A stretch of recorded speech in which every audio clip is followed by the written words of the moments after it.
Okay, it's my big pleasure to do the visionary speech for the second block in our conference. You have heard now a lot about the need, the options, the possibilities, the challenges of partnering, of patients partnering in the medicines development process. And this second part of our conference is about how can we do this, how will we achieve this, how can this be handled. But what is very clear, obviously, we need a paradigm shift. We cannot go forward in little steps, we cannot go forward in piecemeal things. We need to bring all that together and make sure that we have a cohesive approach that helps us to change the landscape principally in Europe. This is, of course, a huge and very ambitious target, but we have with the UPATI public-private partnership, the funding, the intelligence that we can bring together in this project, a unique, if not once-in-life chance to make a real difference to the situation of patients in Europe concerning medicines development and their understanding about the need for doing research and the need to actively participate in that.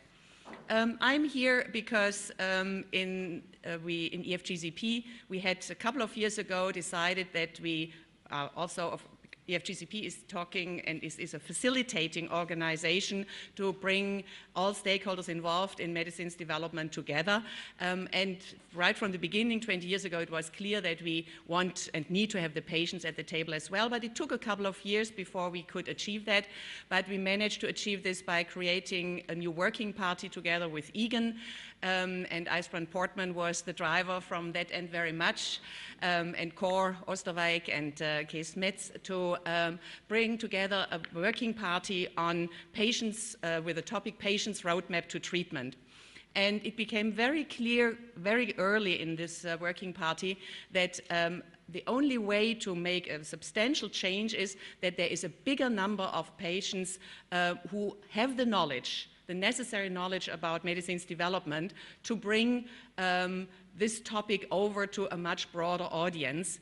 And so the question was, what can we do to achieve that? Now, one very important step was the opportunity of the FP7 funded project Patient Partner, in which we all work together to figure out in a professional, scientific way what patients really need, what it would need to enable patients to become real partners. And during the development of this project, it also became clear that we need something like UPATI, and the time was right and the opportunities were there. And so the players from the Patient Partner Projects plus EPF came together and developed this project of UPATI together with the industry colleagues who were interested in this topic as well. And that's the reason why we are sitting here. Now, the question was then, of course, here is an opportunity, here is a unique situation for collaboration. How can we make that happen? And the vision that we developed together were in fact threefold. We thought, first of all, we need a larger nucleus of people who are really knowledgeable, who can teach the others, who can spread around the information, who can play these roles and these advisory roles in the different organizations where patients' voices are needed. So we said, okay, what can we do to develop such a larger resource of knowledgeable patients? And the idea was then to organize this course, on which you will hear later, where we have committed with the available budget to train 100 patients, at least 100 patients, fully through that course. Of course, we would hope that also individual parts of that course are also taken by others, or that we can replicate that course. So that is also, again, a start. But this to prepare really material on the full drug development or medicines development process, and to present this in a way that patients can understand it, that it's not only tech talk and science talk, but that it's really for patients to understand. Unfortunately, the budget only allows this to be in English, but it is a start. So our idea is then in 2020 to have, based on this material that, and infrastructure that we are developing with this course, to have several hundred patients having gone by 2020 to such type of activities and to become real professionals with a certificate, with a university degree as patient professional. Of course, developing this material and having this opportunity gives us also the opportunity to do the whole thing a bit or much wider. And so therefore, the second part or element of the vision was that we said, and still is, that we say, okay, we need to support the patient organization representatives. They should have easy access to reliable, actual, up-to-date, objective information on all aspects in the medicines development process. And we know that there's a lot of material out there already, but it is not collected, it is not reviewed, it is not categorized, it is not adjusted to the needs of the patients necessarily, and it's not available in different languages. So this other layer, the second audience that we defined, what we call toolkits, that is for patient organization representatives who should be able to use that, but it is also meant to be for journalists, and that is another area where we felt we need to deal with, because journalists have a very important role to play in creating the public opinion about participation in research and research altogether.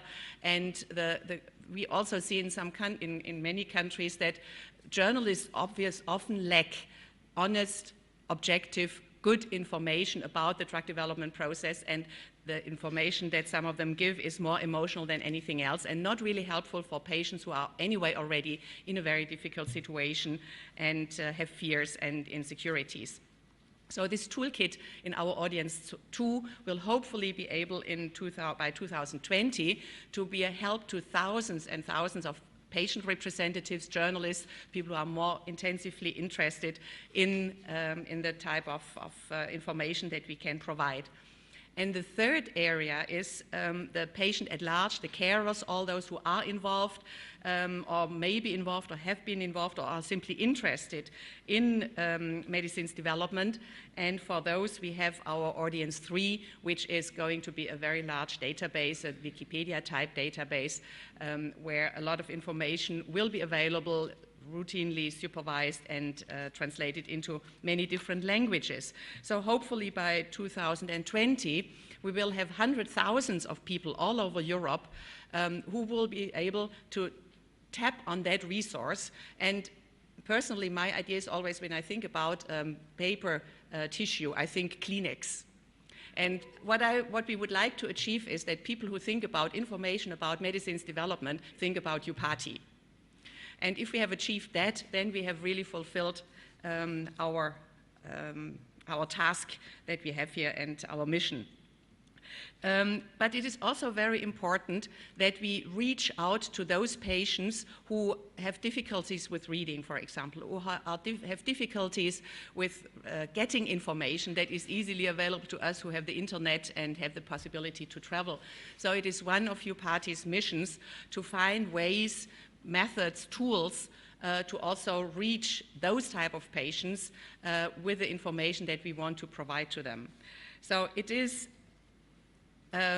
different type of patients, it's the journalists, and the question is then how we can achieve this. Now, I mentioned already, we will of course try very much to have you all involved in the network to help us fulfill that mission.